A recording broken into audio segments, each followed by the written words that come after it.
Good morning, everyone. Good morning from Kennett Square, Pennsylvania. I'm Tamara Fleming. I'm the director of the Longwood Fellows Program, and I'm super excited that you've joined us today. Our format for this session is I'll give you a little bit of background about both the garden and the program. We'll talk about some of its content, how the fellows spend their time, and then you'll have the opportunity to hear directly from one of our fellows, Barbara Wheeler, who will be joining us a little bit later. And then finally at the end, and one of the more important aspects of our webinar is that you'll be able to write in with your questions so we can be sure to get those answered. And you may ask questions of either Barbara or myself. So again, thank you for joining us, and we'll go ahead and jump in. I want to start off just by telling you a little bit about Longwood Gardens. For those of you who don't know, Longwood Gardens is one of the great gardens of the world. We were founded in 1906 by Pierre S. Pont, and we are located in Kennett Square, Pennsylvania, as I mentioned previously, and that's about 40 miles south of Philadelphia. We happen to be located in an area that's referred to as America's garden capital. We're so fortunate in that we have more than 30 gardens within a 30-mile radius. So, and we're just one of those. So the fellows, while they're with us, get to obviously take advantage and visit all of those spectacular gardens as well. We're located on over 1,070 acres. We have 4 acres under glass in our conservatory, and about 400 of those 1,100 acres are open to the public. A little bit about the Fellows Program. So the Fellows Program is a 13-month residential leader development program.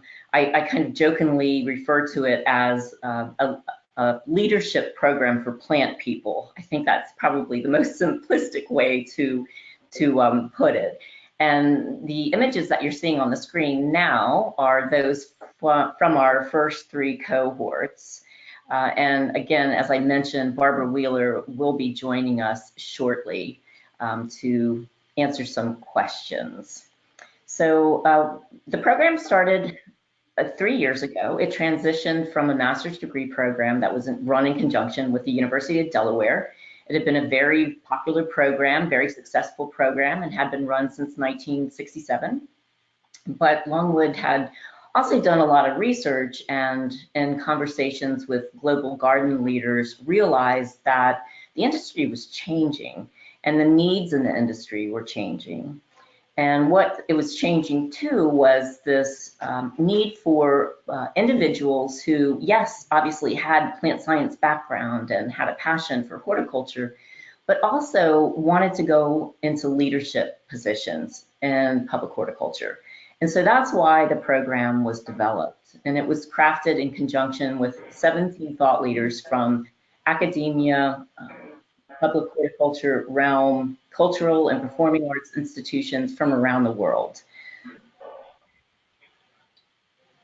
As a result of that effort that we spent with those 17 thought leaders, we developed the program, and it's comprised into 4 primary parts. There is a curricular component, which is probably the smallest percentage-wise. So we do spend a lot of our time early on in the program on curriculum topics such as leadership development, organizational behavior, board relations, and governance. But all of that curriculum, it's not taught in a traditional classroom setting. It's really taught based around adult learning theory. And so a lot of discussion, case-based analysis, and presentations from the fellows. So that's the first component. The second component of the program is something that we call cultural and regional immersion, and it has multiple elements to it. One of those is that we have a mentoring program. And so each fellow that comes to us is paired with a senior leader from Longwood Gardens, and they are with that individual and mentored by that person throughout their 13 months with us. We also have, as a part of that segment, executive coaching, and we visit loads of regional gardens and other cultural and performing organizations to learn directly from their leaders about challenges that they're having. So fellows get exposed to quite a number of organizations and individuals through that process.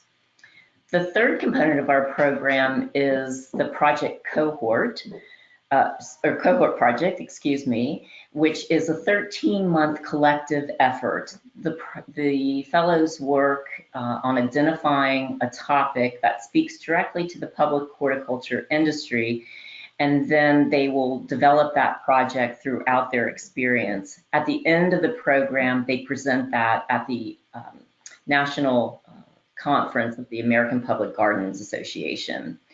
It is meant to be a project that is quite robust in nature, and therefore it's kind of the equivalent of a journal publication, if you have familiarity with that. So it does take quite a bit of time to develop, and it speaks to a need, not at Longwood Gardens, but again, to a need within the industry at large. The fourth and final component of the program is a 2-month domestic or international field placement. We have partnerships with 15 gardens around the world, and we encourage our domestic fellows to go abroad for that placement, and our international fellows stay in the US for that. In the US, we have partnerships from Florida to California, and in overseas, we have partnerships in the UK and France and Singapore and China and Canada, and we're always looking to develop additional ones as well. So during that 2-month period, our fellows spend their time working on a strategic project that both benefits their host garden as well as themselves, of course, because that's part of our goal, is to help the fellows develop in areas that they maybe not have had as much exposure to. So those are the 4 elements of the program.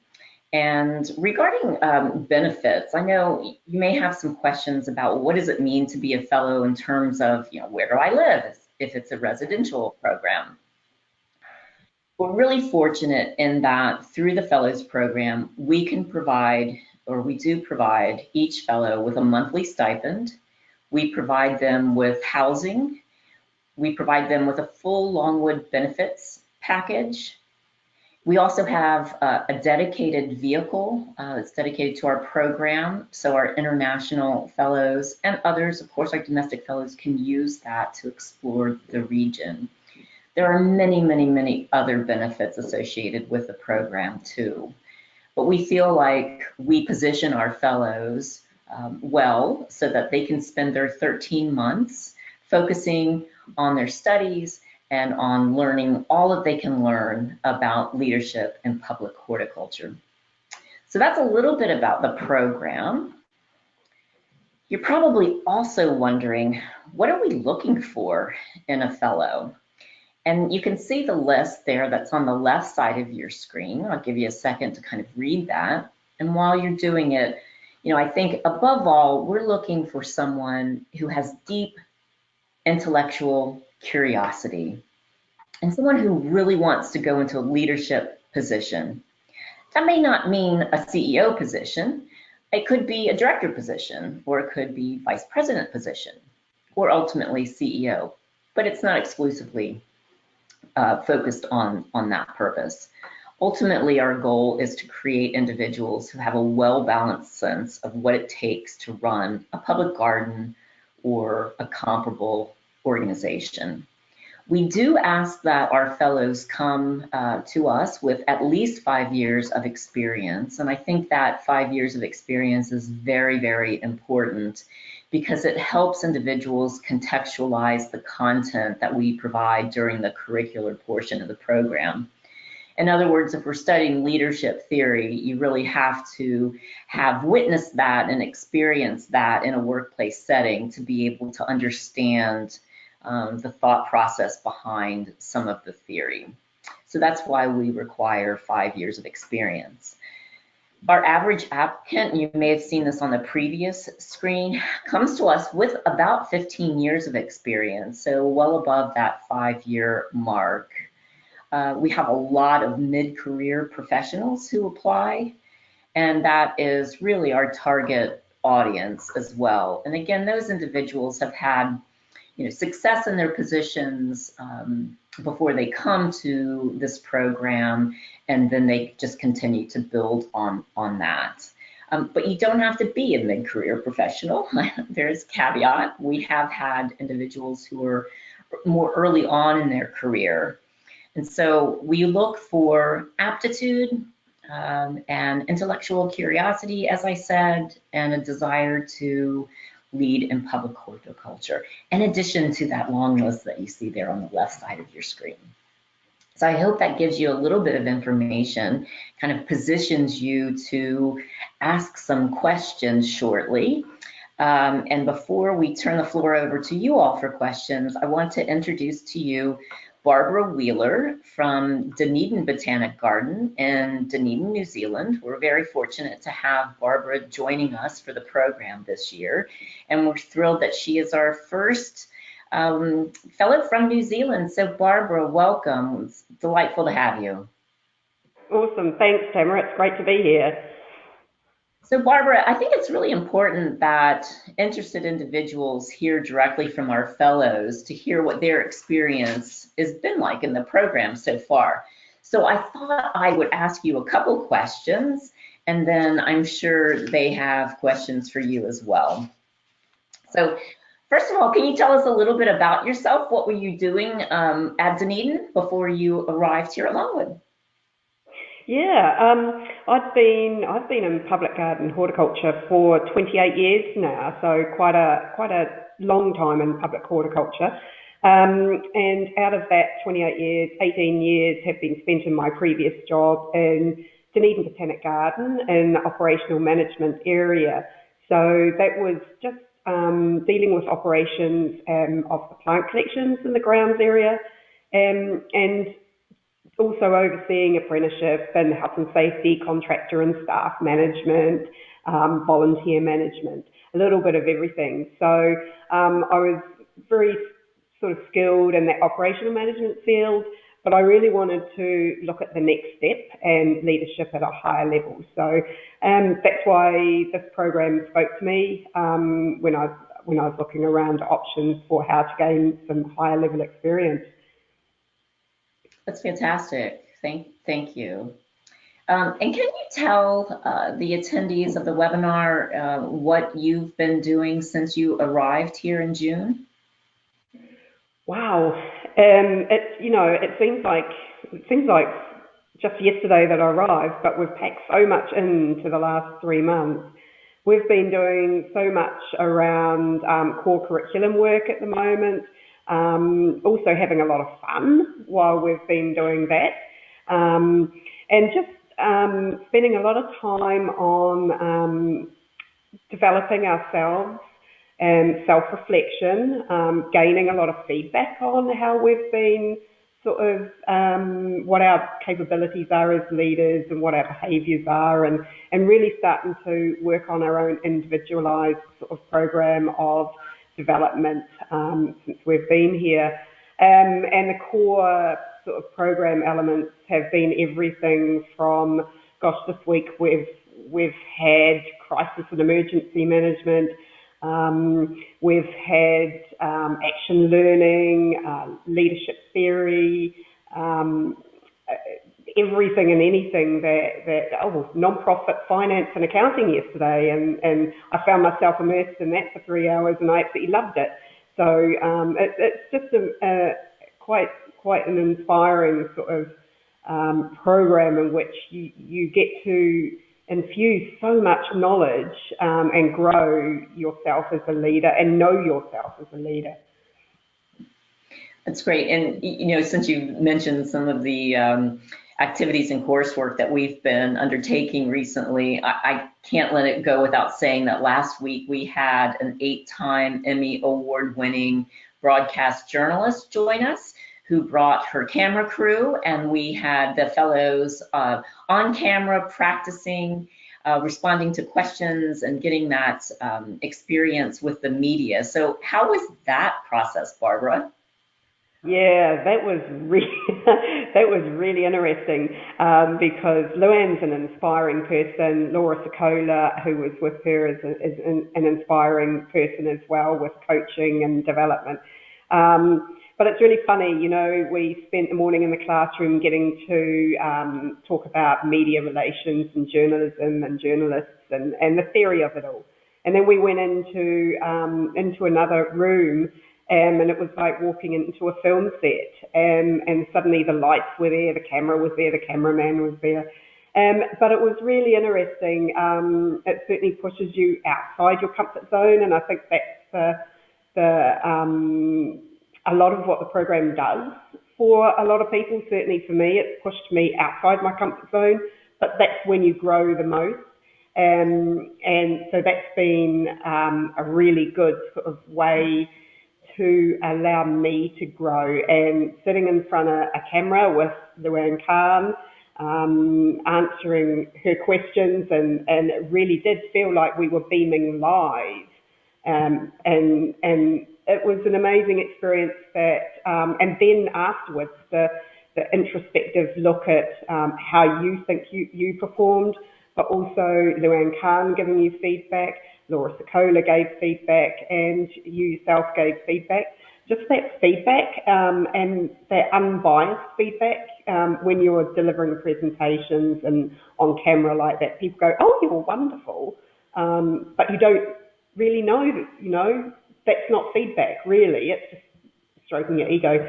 So that was an amazing experience. And also we got the little videos to take away so we can reflect on that a little bit more and look at ourselves and see how we performed. And then you can just key into areas that you see and the feedback gave you that you need to develop further as a leader.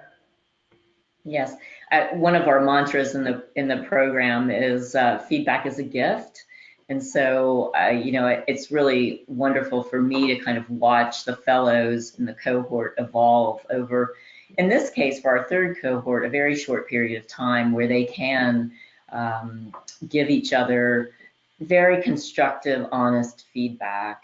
And if you have ever been in that kind of situation, you know what a gift that is, because they really are each other's champions and they want each other to succeed. But seldom are we in a situation where that type of honest conversation occurs. Yeah, and that's a great part of the program, and you've hit the nail on the head, Tamara, that, you know, even when we're sitting down to a meal at night at the dinner table, when we have meals together, you know, someone might be speaking a little bit quietly and you say, "Come on, speak up, we can't hear you." Just little things like that and the support of the other fellows, the camaraderie, the laughs, the fun, but also the, you know, at times of stress and when you're working really hard, you've got five other people going through exactly the same thing. And that's something really special, and I think it defines the program really, that whole sort of camaraderie of all the fellows going through the same thing together and experiencing it in different ways as you do as individuals. And then they're diverse and different backgrounds coming into it. That's a major component of the program that I absolutely love. Mm-hmm. Yeah, so Barbara, you said you've been at Dunedin and in this industry for quite some time now. And I'm assuming that during the majority of your adult life, you haven't necessarily had roommates. So since you mentioned the dinner aspect and the residential aspect of the program, can you speak a little bit more to that? You know, what was the transition like moving in with these other five exceptional fellows? And in addition to what you've already said, that camaraderie is really important. Can you note any other things that you have found to be helpful in that kind of environment? Yeah, I think being open to it all is really helpful. As a person, I'm pretty open and pretty easygoing, So that really helps in settling into an environment where you've got another 5 housemates. The house is huge, so you don't feel you've got your own space, you've got your own bedroom, but you've also got spaces. You know, I can be in one room and someone else can be in the attic study room, someone else can be in the study. You know, we can be at disparate ends of the house and not realise each other are here. So you do have space, but then, you know, you all come together at certain times, very unstructured. The living room and the dining room and the living room are the two areas that are sort of communal areas, and we all come together at times and chill out together. But I've found that part of it surprised me quite easy because it's not like you're in your 20s having 5 flatmates. It's definitely not like that. It's very much more sophisticated and more complex, but in a good way. I think just being open and being patient and going with the flow are really helpful for that environment. And you know, we just have fun together. And it's 13 months, and that 13 months passes really quickly. So having that concept of just living the experience with these other people while you're in this short period of time, because soon enough it's over and we'll be going our separate ways. So that helps me track on through. Yeah, that's great. And two, when the fellows first arrive, and perhaps Barbara, you can speak a little bit to this from your perspective, we do take them off-site for a 3-day retreat so they can really begin to get to know one another. Could you share a little bit about your experience through that process? Yeah, the retreat seems like it was so long ago.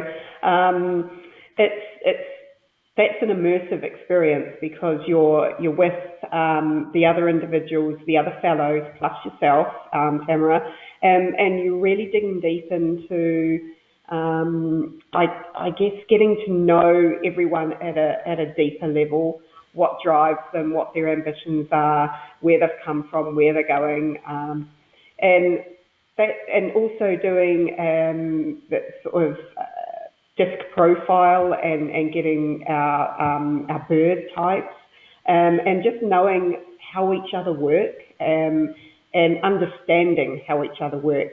That's the real key, and having an acceptability that every person is different. So therefore, it helps in communicating and working with a disparate range of people, and that's a really cool part of the program that is very early on. So you haven't really got to know each other at a deeper level. I really enjoyed that.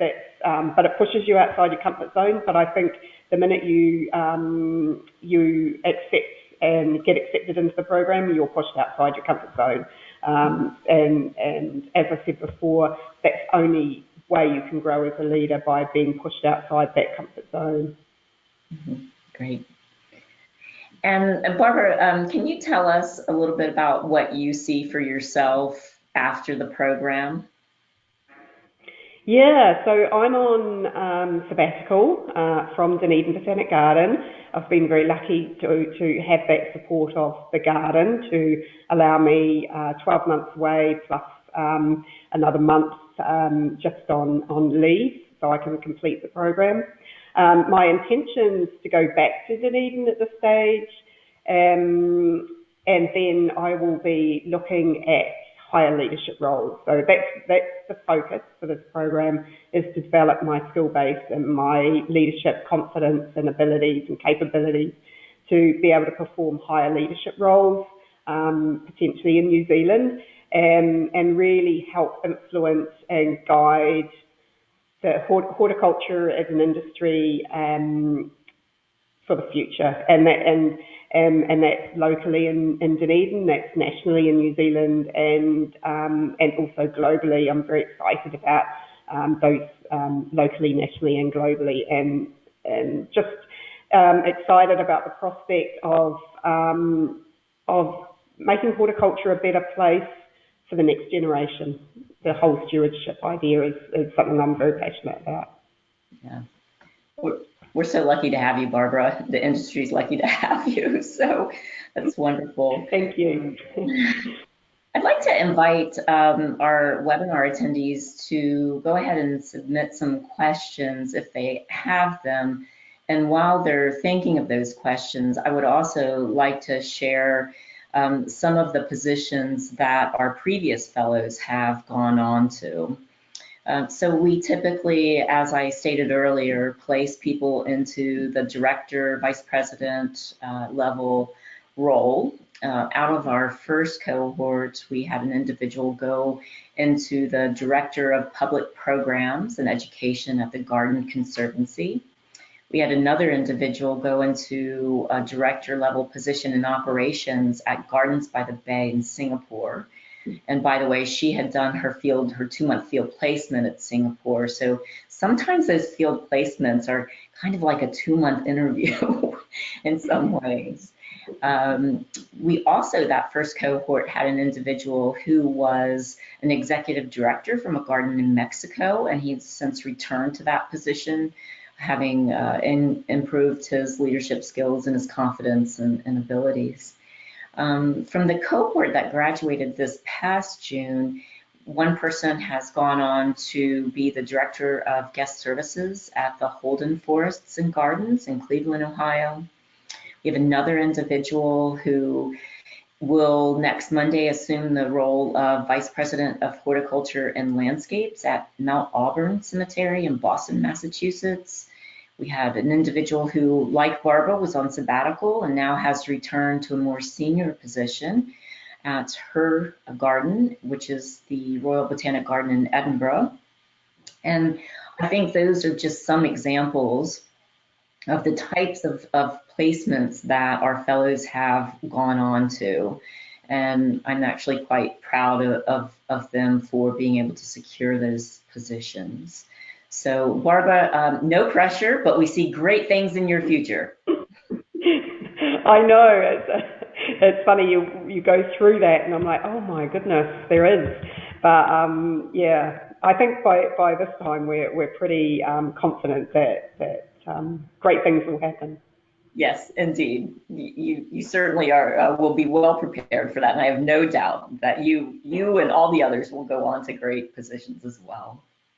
So I'd like to transition a little bit now. We're also joined by another Longwood staff member, Abby Gow, who is fielding questions. So Abby, do we have any questions that have come in so far? Hi, Tamara. Yes, we are starting to get some questions in. So I think, looking at the time, we're just going to jump right in, if that's okay. Mm-hmm. Great. Okay. Jackie has a question, and this is for Barbara. She says, what has been the most challenging part of the program, and how have you moved through those challenges? Oh, good question. I guess, being pushed outside the comfort zone in a couple of areas. We did a colour and makeup workshop with the lovely Wendy Jacobs. She was incredible. You're sitting in that session and you're getting feedback from, you can see all the other fellows and Tamara with you, and you're getting instant feedback on what colours look good. I mean, it sounds so simple, a colour and style and makeup workshop, but for me, that really pushed me outside of my comfort zone and just having people around giving feedback. So I guess it's those things that you're really uncomfortable with, but you're being exposed to them, and you really do have to push yourself through them somehow. Now, what worked for me won't work for you, but what worked for me is just having an open mind. The fact that I've committed to this program means, and I'm not a quitter, means that and I have a vision in mind of where I want to go. So that just pushes me through those uncomfortable parts. So yeah, there's been a lot of moments like that. The filming with Lua and Calm was outside my comfort zone. But again, just being open-minded and also knowing that this 13 months is the time to make mistakes. You know, it's the time to immerse yourself in everything and know that if you make a mistake, that's okay, because a mistake is just knowledge and information that you can learn from, and that it's about self-reflection, self-awareness, and then moving to the next level to be better. So that's how I get through those hard times that exist. Great. And Barbara, if I can just jump in too, you mentioned the color and body style analysis. That is part of our executive presence component, and it really prepares individuals to go on into that next segment of our curriculum, which is leadership communication. And as Barbara said, you know, how we project ourselves is often very important, is important. And so that portion of the program just helps build people's confidence. And it's amazing the transformation that that individuals go through during that. Okay, so our next question, I believe this would be for both of you. Any recommendations for someone going through the application process? Oh, Barbara, you go first, and then I'll jump in. Yeah. Okay. I guess the first recommendation is to keep on top of the people that are either nominating or your referee, to make sure they do get their reference or recommendation in on time, because that's really critical. If they don't get it in on time, then you can't go forward with the application process. So keep an eye on that key date. I understand that's going to be at the end of the presentation, and just be yourself. That's you are you. Just be you, and be confident with you. That's the best advice I can give with the application process.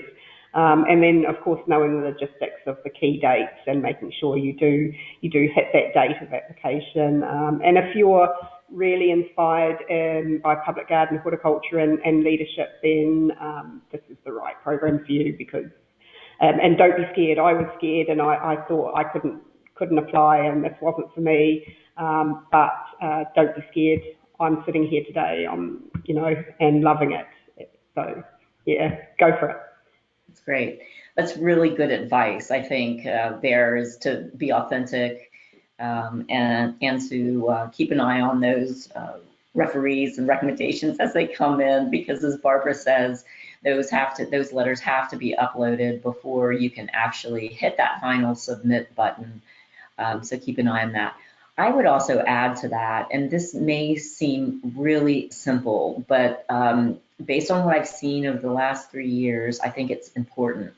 And that is, make sure you answer the essay questions directly. Talk about your leadership experience. Talk about your interest in leadership. You don't have to have necessarily a lot of formal experience in leadership, but talk about that passion. And perhaps where you have exercised some of that, whether it's in school or outside in volunteer organizations, and what you see for the future of public horticulture.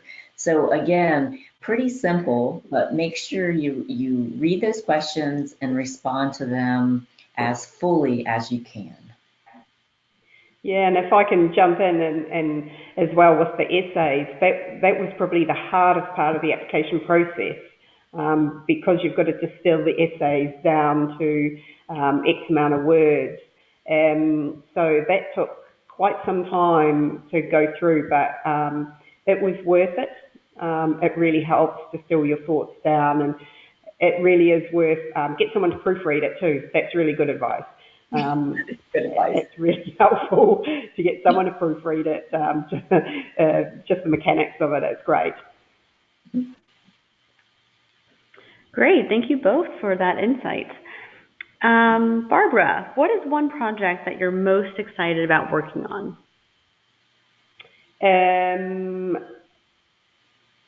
Good question. We're just starting to get involved in the cohort project, and that's going to be hugely interesting for me, I think for all of us, when we get right into that cohort project. The other one, I guess, is the immersion, the department immersion. So I'm having a department immersion in the horticulture department, and we're looking at internal staff training programs for outdoor landscapes here at Longwood. I'm really excited by that project. It allows me to use some knowledge and experience that I have, but also extends me outside of that knowledge and experience into strategic planning and strategies and developing strategies. So it builds on my current knowledge and skill base and then pushes me outside of that to learn more about strategies. And I'm really looking forward to that. But equally, I'm giving you three for the price of one. Equally, we had a phone call with Morton Arboretum yesterday to talk about field placement, and that's one of the gardens that I'm interested in going to.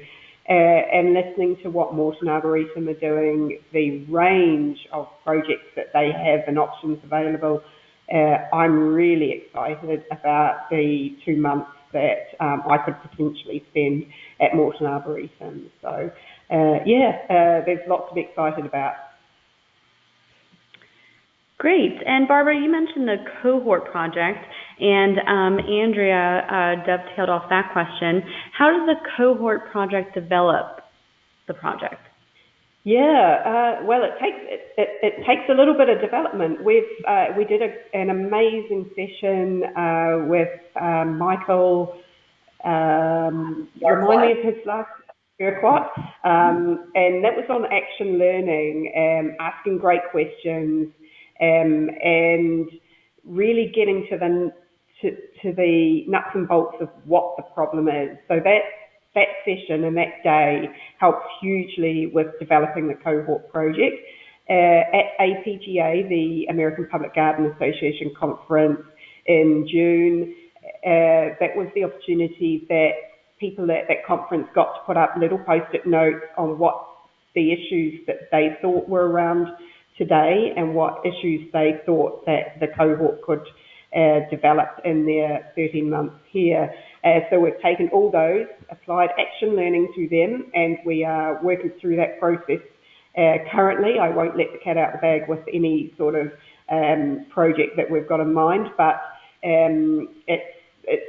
that process alone is learning. Everything is learning. So the process of putting that learning that we had in action learning immediately into practice is a core component of what the program is about, and learning through just diving into those sorts of skill bases. So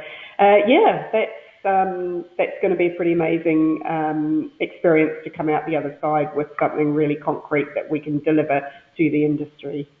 Mm-hmm. Yeah, I think that was a great description of that, Barbara. I'm not sure I would add too much more other than, and I think we both said this earlier, is that project is not Longwood centric. It is meant to speak to an issue in public horticulture, and the initial ideas, as you mentioned, Barbara, are generated at the APGA conference. So from colleagues all over the place who face challenging issues every day in their organizations. If people are interested, we do have the previous 2 cohorts projects listed on our website, and so they can see the results of those efforts there.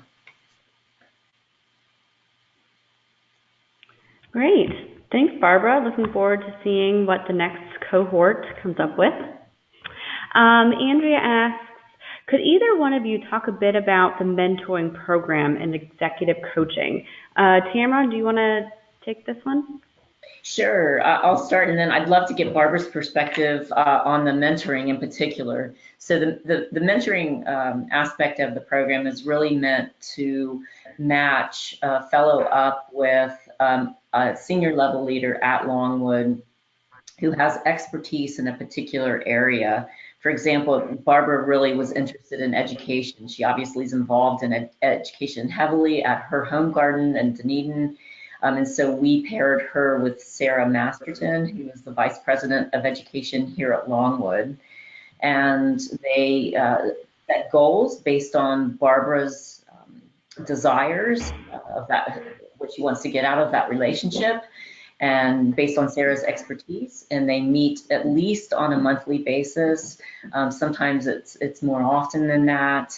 And they're exposed to all kinds of information, ideas, resources, people. But really that mentor is a shepherd, if you will, for that fellow throughout the program.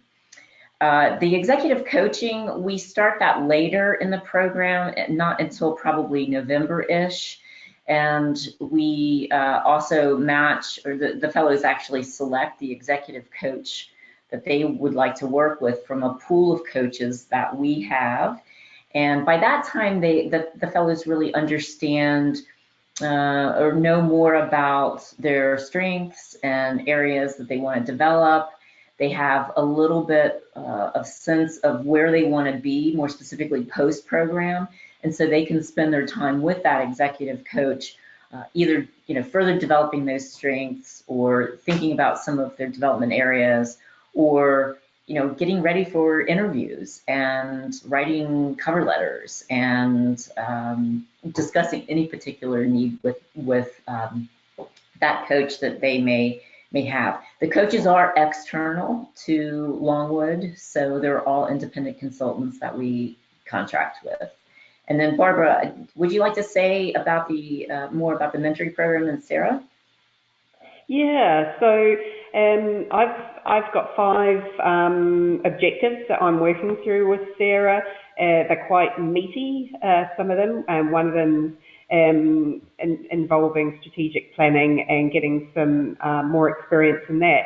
And a lot of it's it's all individualized, of course, but a lot of it's for me to research and develop, and Sarah just guides me along that journey, offers advice, offers guidance, using her amazing skills and experience and knowledge base, and just points me in the right directions, keeps me on track. We discuss my progress on my aims and objectives.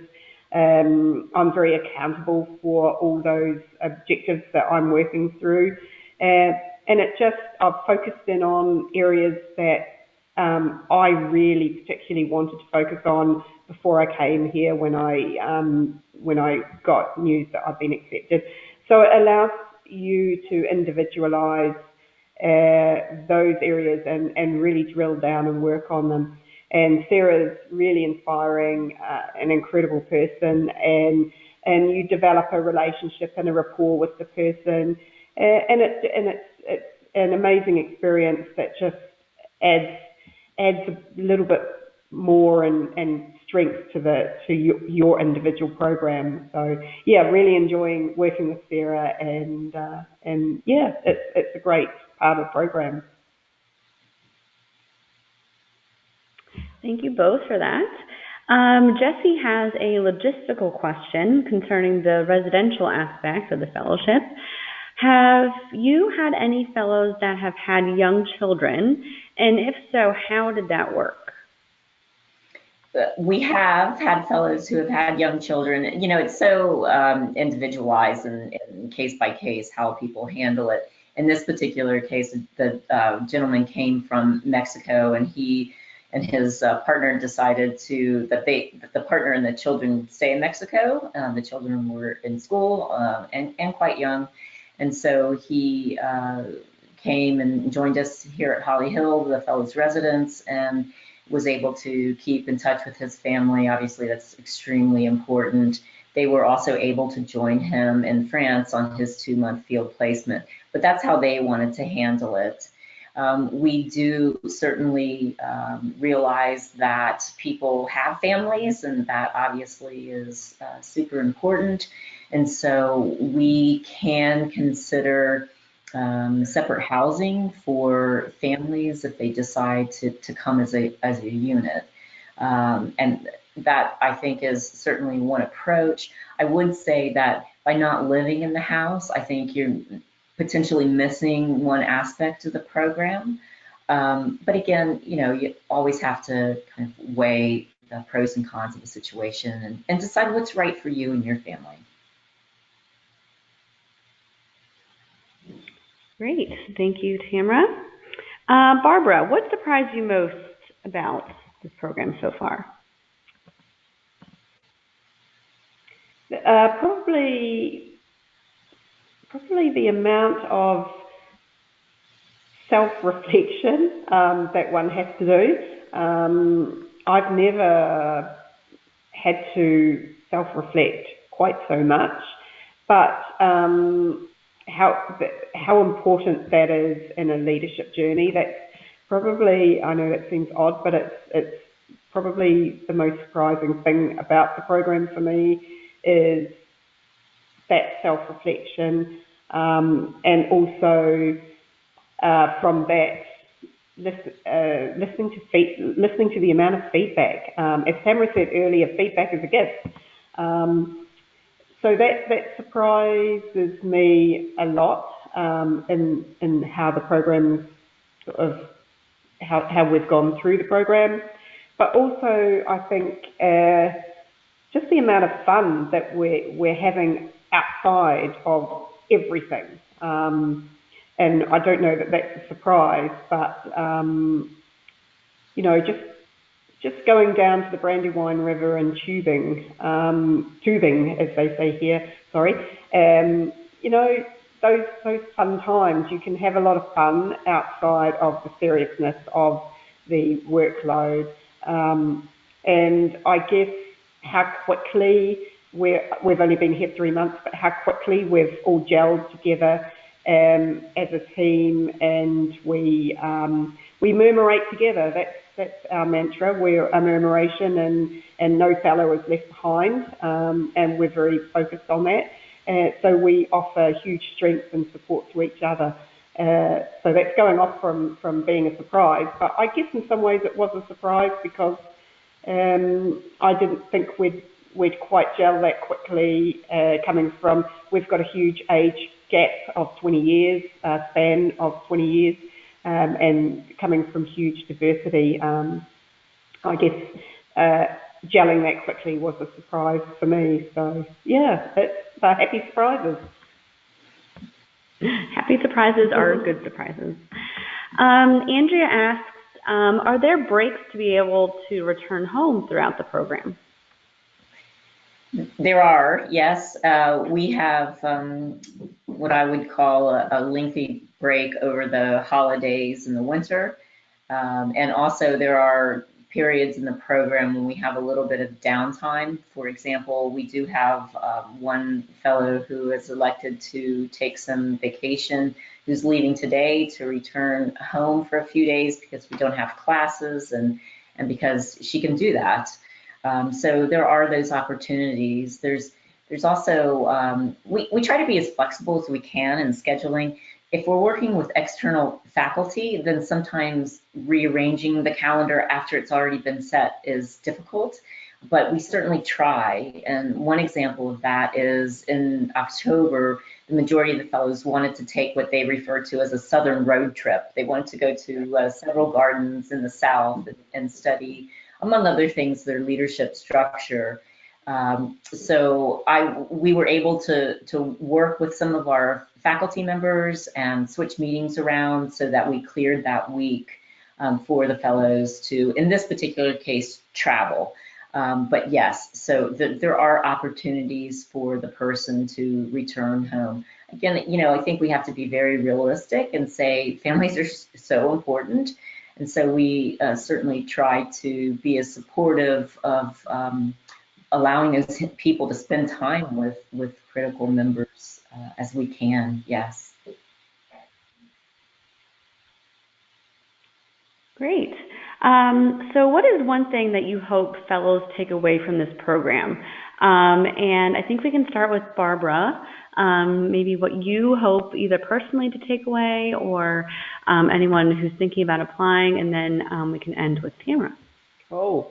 I mean, my big thing is confidence, and confidence to be a better leader and know myself as a leader and develop that confidence in myself that I can be a better leader. And one thing we've learned through one of the courses is that leadership can be learned. You know, you don't have to be a natural born leader. You can learn leadership disciplines and be very successful. So that's the big thing for me is confidence, knowing myself, and just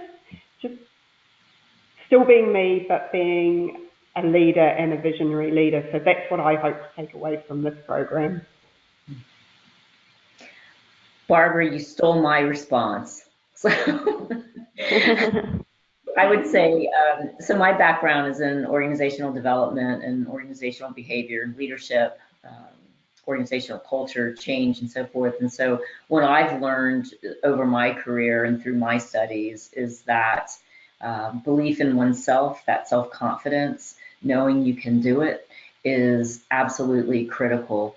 You know, we have amazing, amazing people who come to the program, who apply to the program, and oftentimes it's just a process of enabling them to be, you know, their incredible selves. And it is a journey, and it is a growth process. And I think that's the trick to it. There's been lots of research done on leader development too, and our program is based on that research. And certainly confidence is one of the things that sound programs give those who participate in them.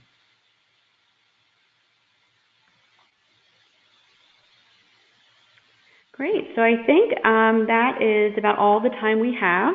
So if either of you would like to add anything else? I think just apply. If this webinar has excited you, then just put your hat into the ring. Don't be swayed by the gremlins within you that say, "Oh, I'm not sure if I'm ready," or "I'm not sure if I should." Even if you're selected for interview, that interview process gives you huge professional development and confidence within itself. So, and even the essays, even if you're not selected for interview and you do the essays and do the application, that gives huge insight into you as a leader. So it all helps towards your leadership journey. So don't be shy. That's great. I think that's a great segue too into a couple of our last points here, and that is key dates. So just be aware that applications obviously are open now. You can apply through our website. They close on October 31st. We will go through a selection process in November and extend offers to approximately 10 individuals to come in for in-person interviews in January. You can see the dates there on the screen. And then, gosh, the program starts in 2020 as Barbara's cohort will be wrapping up. So please bear in mind those dates. And also, if you want additional information and you haven't yet visited our website, please do so.